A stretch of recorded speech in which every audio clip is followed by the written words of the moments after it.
പ്രയാഗ്രാജിലെ മഹാകുംഭമേളയിലൂടെ വൈറലായ പെൺകുട്ടി മൊണാലിസ സംവിധായകൻ സനോജ് മിശ്രയ്ക്കെതിരെ ഗുരുതരമായ ആരോപണവുമായി രംഗത്തെത്തി. സിനിമാ ഷൂട്ടിങ്ങിനിടെ സംവിധായകൻ തന്നെ പലതവണ ശാരീരികമായി ദുരുപയോഗം ചെയ്തുവെന്ന് കൊച്ചിയിൽ നടത്തിയ വാർത്താ സമ്മേളനത്തിൽ പൊട്ടിക്കരഞ്ഞുകൊണ്ട് മൊണാലിസ വെളിപ്പെടുത്തി. തനിക്ക് 18 വയസ്സാകുന്നതിന് മുൻപാണ് ഇത്തരത്തിലുള്ള അനുഭവം ഉണ്ടായതെന്ന് അവർ പറഞ്ഞു. ആയതിനാൽ ഇത് നിയമപരമായി കൂടുതൽ ഗുരുതരമായ കുറ്റമായി കണക്കാക്കപ്പെടും. ഇക്കാര്യം വീട്ടുകാരോട് പറഞ്ഞെങ്കിലും തന്റെ ആദ്യ സിനിമയായതിനാലും സാമ്പത്തിക നേട്ടത്തിനുള്ള സാധ്യതയായതിനാലും സംവിധായകന്റെ പെരുമാറ്റം ന്യായീകരിച്ചുകൊണ്ട് കുടുംബം തന്നെ പിന്തുണച്ചില്ലെന്നും ആയതിനാൽ തനിക്ക് ഇക്കാര്യം അന്ന് ആരോടും പറയാൻ സാധിച്ചില്ലെന്നും മൊണാലിസ വ്യക്തമാക്കി. എന്നാൽ സനോജ് മിശ്ര ഇപ്പോൾ തനിക്കെതിരായി തെറ്റായ വിവരങ്ങൾ പ്രചരിപ്പിക്കുന്നുണ്ടെന്നും ഔദ്യോഗികമായി പരാതി നൽകുന്നതിനെ കുറിച്ച് ആലോചിക്കുന്നുണ്ടെന്നും അവർ പറഞ്ഞു. ഇപ്പോൾ സംവിധായകനെതിരെ നിയമ നടപടി ആലോചിക്കുകയാണെന്നും മൊണാലിസ അറിയിച്ചു. 2025 കുംഭമേളയിൽ വൈറലായ ശേഷമാണ് മൊണാലിസയ്ക്ക് സിനിമയിലേക്ക് അവസരം ലഭിച്ചത്. സംവിധായകൻ സനോജ് മിശ്രയുടെ സിനിമയായ ദ ഡയറി ഓഫ് മണിപ്പൂർ ആണ് ആദ്യ സിനിമ. മുൻപ് നേപ്പാളിലും മുംബൈയിലും വെച്ച് സമാനമായ ദുരനുഭവങ്ങൾ നേരിട്ടതായി മൊണാലിസ വെളിപ്പെടുത്തി. 2 സാഹചര്യങ്ങളിലും തനിക്കെതിരെയുണ്ടായ അനാചാര പെരുമാറ്റത്തോട് ശാരീരികമായി തന്നെ നേരിട്ട് പ്രതികരിക്കേണ്ടി വന്നു എന്നും അവർ പറഞ്ഞു. സനോജ് മിശ്ര മുൻപും ലൈംഗികാതിക്രമ കേസുകളിൽ വിവാദങ്ങളിൽ ഉൾപ്പെട്ടിട്ടുണ്ട്.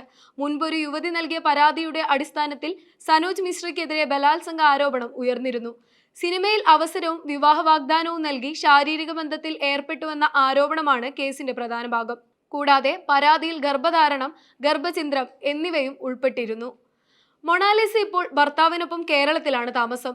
സ്വന്തം നാട്ടിലേക്ക് മടങ്ങുന്നതിനെ കുറിച്ച് ആലോചിക്കുന്നുണ്ടെന്ന് മൊണാലിസ പറഞ്ഞു. മൊണാലിസയും ഫർമാൻ ഖാനും തമ്മിലുള്ള വിവാഹം അടുത്തിടെയാണ് കേരളത്തിൽ വെച്ച് നടന്നത്. തുടർന്ന് ഇരുവരും കേരളത്തിൽ തന്നെ താമസിച്ചു വരികയാണ്. ഫർമാൻ ഖാനുമായുള്ള വിവാഹത്തെ ലവ് ജിഹാദായി ചിത്രീകരിച്ച് മിശ്ര തന്റെ ജീവിതം നിയന്ത്രിക്കാൻ ശ്രമിക്കുകയാണെന്ന് മൊണാലിസ ആരോപിച്ചു.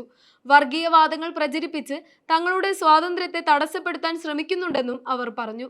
നാട്ടിലേക്ക് മടങ്ങാൻ ആഗ്രഹമുണ്ടെങ്കിലും അത് വലിയ വെല്ലുവിളിയാണെന്ന് മൊണാലിസ വ്യക്തമാക്കി.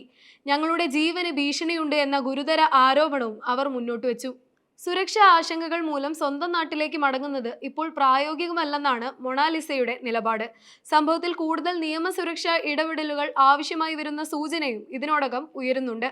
ഭർത്താവ് ഫർമാൻ ഖാനെതിരെ ഉത്തർപ്രദേശ് പോലീസ് രജിസ്റ്റർ ചെയ്ത കേസിൽ ഹൈക്കോടതി അറസ്റ്റിൽ നിന്ന് സംരക്ഷണം നൽകിയിരുന്നു.